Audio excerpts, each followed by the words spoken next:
meli ya mafuta ya Tanzania ambayo imetekwa na maharamia ambao wanashukiwa kuwa ni wa Somalia. Kama msemaji wa mkuu wa serikali, ukweli na ufafanuzi wa jambo hili ukoje? Asante. Meli ya mafuta, hili jambo jibu lake ni simple. Tumeisoma na mifumo yetu inafuatilia kujua hiyo meli ya Tanzania tuna uhusiano na hiyo meli iliyokuwa na mzigo unaokuja Tanzania ina uhusiano vipi na nchi yetu. Kwa tunafuatilia, tukishakuwa tumekamilisha taarifa kwa ukamilifu tutaitoa rasmi kwa wananchi. Ndio. Asante. Mimi naitwa Leonard Mwacha, natokea Channel 10. Umetaja huduma kubwa za kibobezi na nzuri sana ambazo zinatolewa na hospitali zetu, hongereni. Lakini baadhi ya huduma ambazo wengine tunazifahamu na tumezifuatilia, it's a lot of money, ni gharama kubwa za figo, hata zile za afya uzazi ambazo tumanda Benjamin wanazifanya na vitu vingine kama hivyo. Na watu wengine ambao wanaugua magonjwa hawana uwezo, ni Watanzania wa hali ya chini. Mpango mkakati wa serikali wakisha kwamba angalau siku navozidi kusogea na hizi bajeti zinaongezeka pia za serikali, tushushe hii matibabu ili angalau Watanzania waone kwamba sasa wanaweza katibiwa katika hospitali kubwa kama ambavyo Watanzania wengine wanafaidi hizo huduma. Asante Leonard, ni sahihi. Hizi huduma nazo zitaja hapa ni gharama. Ni kweli ni gharama kubwa. Kwa mfano, nitawapeni huduma moja. Upandikizaji uloto kwa watoto. Kwa mtoto mmoja ni shilingi milioni 75. Ni fedha nyingi. Kwanza hospitali ya Benjamin Mkapa imeanzisha mfuko wa kuchangia kwa ajili ya watu mbalimbali kuchangia kwenye mfuko huu ili wale watu ambao hawana uwezo wa kulipia gharama hizi waweze kuhudumiwa. Na naomba niwaambie Watanzania, gharama hizi ni kubwa sio kwa sababu za kibiashara. Gharama hizi ni kubwa kwa sababu ya vifaa vinavyotumika kutoa tiba. Vifaa hivyo vinanunuliwa.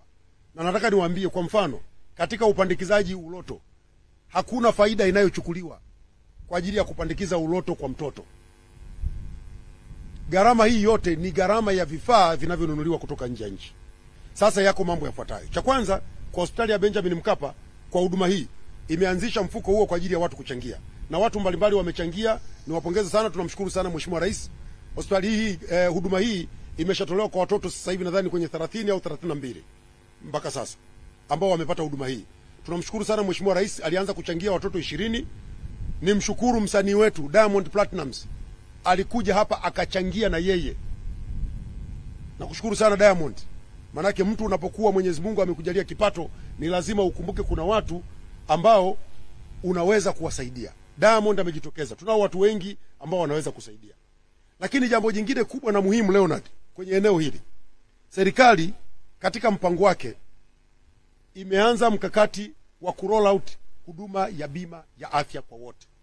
Huduma ya bima ya afya kwa wote, ndugu zangu wa Tanzania, ndio itatuondolea changamoto kubwa za baadhi yetu kushindwa kumudu gharama za matibabu. Bima ya afya kwa wote tumeanza utekelezaji, japo tumeanza kwenye makundi, kwenye kaya maalum zisizokuwa na uwezo. Lengo la serikali ni kwamba twende kwa nchi nzima kadiri tunavyokubaliana. Ninachowaomba wa Tanzania, tutakavyokubaliana namna ya uchangiaji, kwa sababu bima ya afya ni uchangiaji. Naomba niwe clear, bima ya afya ni uchangiaji. Duniani kote ndivyo ilivyo.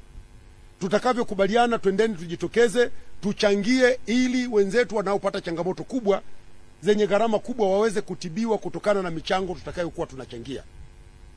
Sasa tumeanza kutekeleza bima ya afya kwa wote. Tuliweka malengo ya kuwafikia kaya zisizokuwa na uwezo takriban 3,900,000.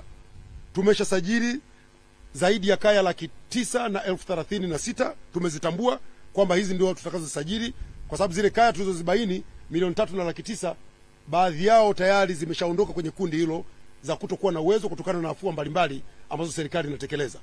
Sasa zile ambazo mpaka sasa tumezitambua na zoezi la utambuzi unaendelea ni 936,000. Na mpaka sasa watu ambao tumewasajili, kaya ambazo tumezisajili ni 276,000. Tumezisajili kwa ajili ya kupatiwa kadi ili zianze kupata huduma za matibabu bure. Na kaya 100,180,000 tayari zimepatiwa kadi kwa ajili ya kupata huduma za matibabu. Tumeanza na makundi maalum. Tumeanza na wazee walioko kwenye makambi. Tumeanza na watoto walioko kwenye mazingira magumu. Tumeanza na watoto wenye chini ya umri wa miaka 5 ambao wako kwenye kaya zisizokuwa na uwezo. Tumeanza na kina mama wajawazito ambao hawana uwezo, na tumekwenda kwa wenzetu wenye ulemavu ambao hawana uwezo. Kazi ya usajili inaendelea, kazi ya utambuzi inaendelea. Nimesema tumeanza katika hatua ya kwanza ya watu wasiokuwa na uwezo, lakini upo mfumo wa uchangiaji kwenye mfuko wa taifa wa bima ya afya. Tunachoomba Watanzania wote tuendelee kujiunga na mfuko huu ili utusaidie kupata huduma hizi kupitia bima ya afya. Nje ya hapo, gharama za matibabu ni kubwa.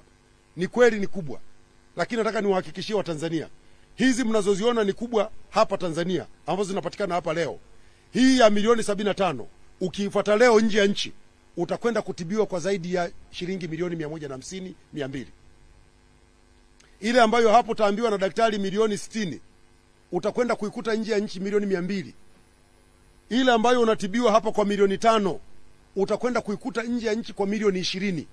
Kwa hiyo hatua ya kwanza ilikuwa ni kwanza tujiwezeshe sisi wenyewe ndani ya nchi tuweze kutoa huduma. Sasa tuendelee sasa kukabiliana na changamoto ya wenzetu ambao wanakuwa na uwezo mdogo wa kumudu matibabu ya gharama kubwa, na kubwa ambalo litatusaidia ni bima ya afya. Nadhani leo nimekujibu sawa sawa. Karibu. Leo Kaji Makomba natoka Deutsche Welle na Focus News Tanzania TV1.